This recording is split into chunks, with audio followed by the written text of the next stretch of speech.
guys and girls, Visitor through the Elf here, and welcome to this video about Blender. As you may know, I have recently been doing stuff like this, which is, it's intros and profile pictures for other people, all for free and stuff.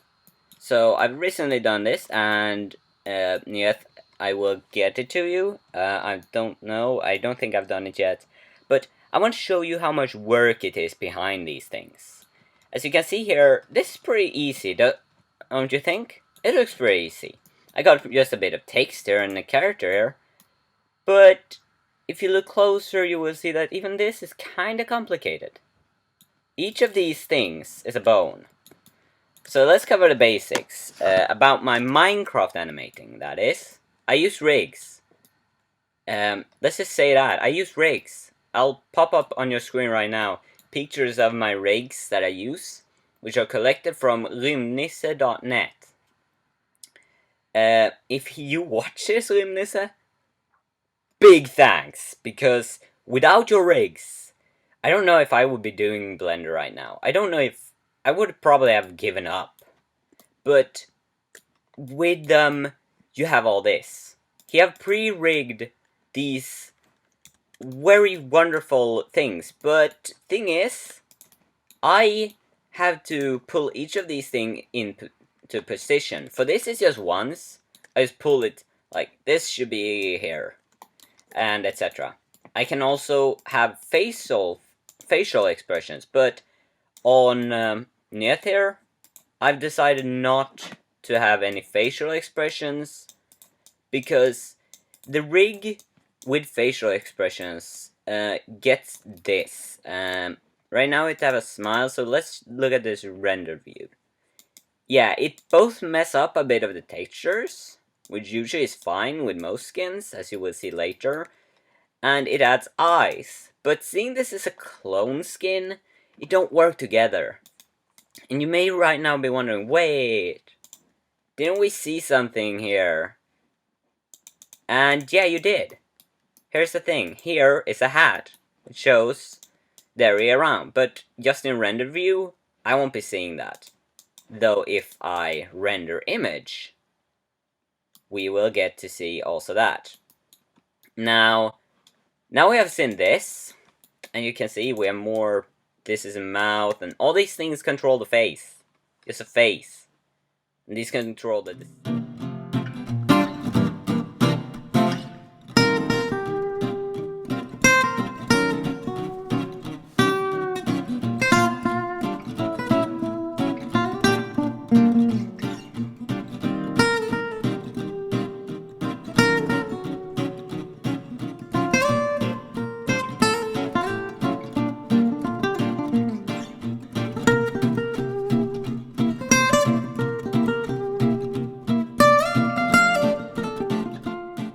the design, more design options, like do I want to have bigger eyes or no head, flat face stuff. I don't even know all the things, but yeah.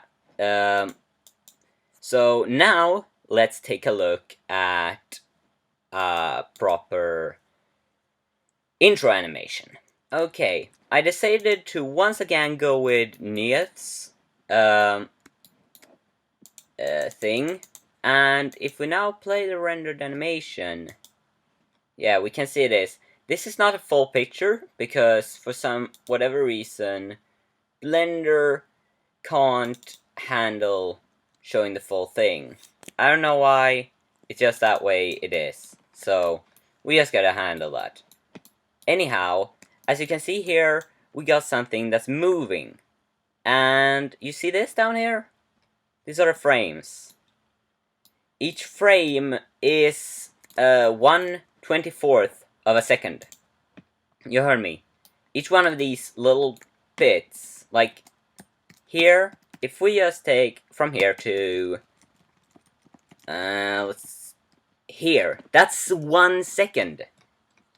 So this animation isn't that long in time, but it's a heck of a lot of work. It took basically a whole day to get done with just this animation. And as you can see, it's a lot of stuff here.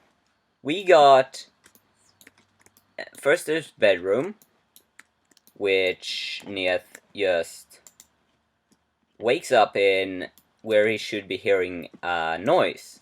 Then he walks out to here, where he finds this portal. And then he goes through that, shrinks, and then comes out here. He shoots the troll, and then he runs over here, jumps, and he lands here. And as you can see, if you have seen Neath's intro, you will know that, hey, that's not how it looks like this. He lands on the text. But it's actually an optical illusion. The text is too big, so it's actually long behind in the background. It looks from the front like he's landing on the text, but actually he's landing on air. And then we got the text down here. I've just recently started to use that text, by the way, and I'm pretty fond of it. But as you can see, these blocks are currently 1 unit. That's because I've joined together them to make the rendering speed a bit faster. Now, what's rendering, you may be asking? And well, that's a big pain. Okay, you see this? This is Neath's intro. The animation. As you notice, it has no sound, and that's because at the moment I don't know how to add in sound instantly in Blender. So, you know, that's a thing. But this was starting to render at, let's see here, 16:04, and it finished at 22:02. So let's see here, that is 6 hours of time where it just rendered. Remember back just a while ago when we rendered that picture to see the actual head or hat? Yeah, that was rendering. And it took a bit. Now think this consists of 680 frames. Each frame renders. That picture was 1 frame. So I have to render all that. And that takes time. I don't do anything to it. It's just rendering. That's all.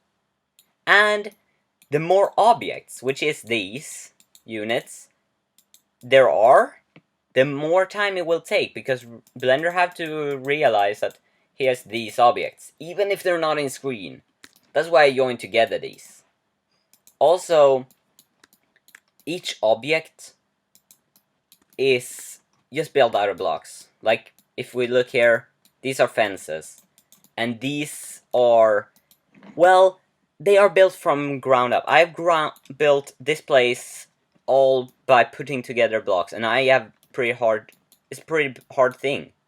It's not easy to do these things. And as you can see, the portal seems pretty strange. It's not something that's actually in Minecraft, right?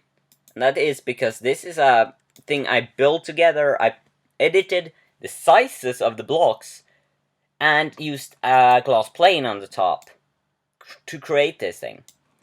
And now to how Neath disappears, because that's a pretty nice trick. As you can see right here, he shrinks. He goes tiny. We see him right here. If we just zoom out, we can see him right there. Right there is, come on, Tiny Neath. And just in the next frame, he's here, because he didn't need to stay there. He could be moved instantly. So he's here right then. Then the camera gets its time to, you know, look around, as you can see over there. And then the camera gets to move from there to there. This is just 1 frame. To move over here, then Neath can come through. And now you may be wondering, how do you do all this? How do you make these characters move? Well, let me tell you, this is not an easy thing, because, well, Disney's like studios like Disney have things like motion capturing how people actually move, and being able to use those kinds of things. I don't. I have to hand animate each little step. You see all these things? These are markings for where that leg is at the where moment.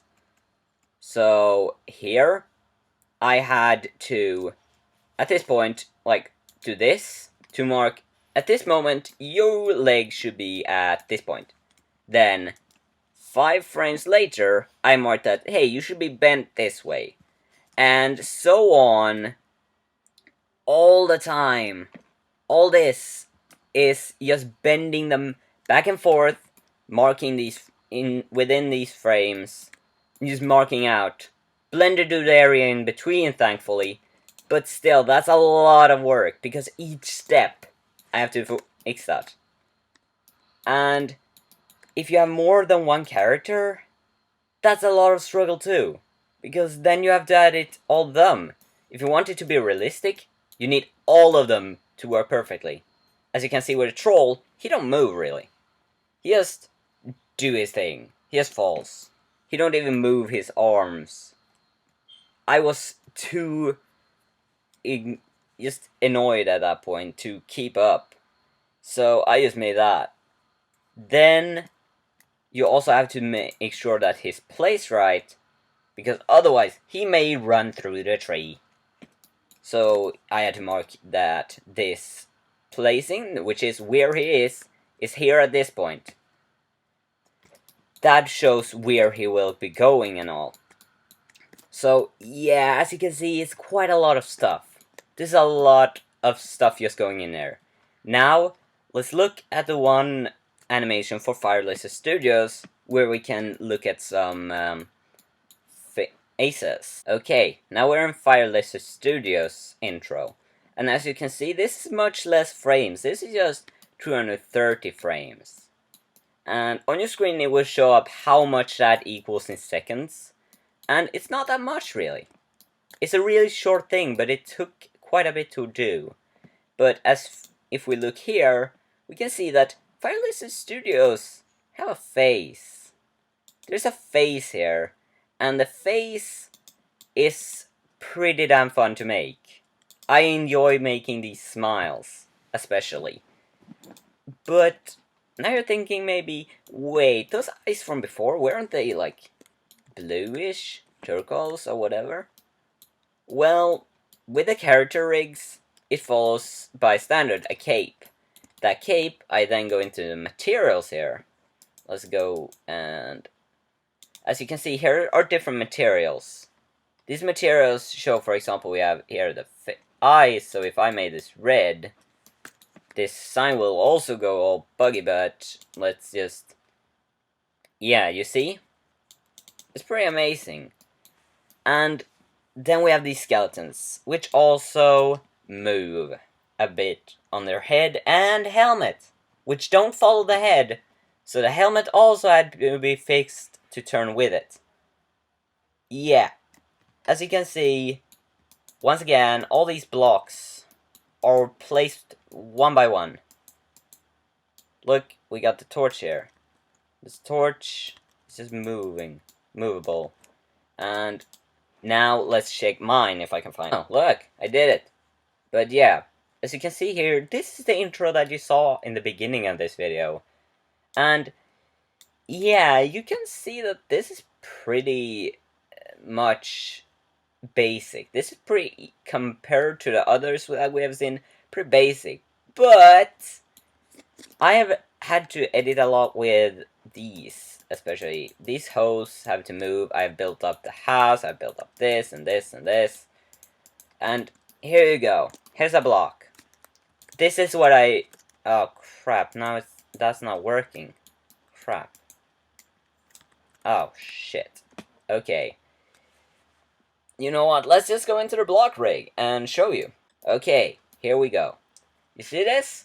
These are the blocks, which I press File and Append, and then I append them from these places by, like, append, mob rig, and stuff here. I choose the block I want in this rig. I can't do that right now because I'm in it. But these blocks, then I would take out and, like, I will build up like this. I duplicate here. I just duplicate the item. I build up stuff. And it takes a lot of time just to do that. And to make it work together with stuff. It's a lot. I do a lot in these. It's not easy to do these. And I can't understand how people with demo or advanced ones, how in the world do they do it? I don't know. I am seriously highly confused, but amazed, and to you who do proper animations, big respect to you for putting in the time that you need to put into these. Especially if you do like me, it's astonishing how much it is. And I will never look in an animated movie or animated whatever again in the same way. But I hope you have seen something here that may make you understand a bit why I don't want to change stuff once I've started rendering. I don't want to change a little detail because it takes hours. Literally, it takes hours. And to rig them up takes hours too. Because to reset a freaking animation of, for example, walking, I can't move those. So I would have to reset the whole thing and redo the full thing, and it would be a pain. But anyway, I hope you understand now a bit more about my animating. I'm Visitor and Thrill Elf, and until next time, see ya!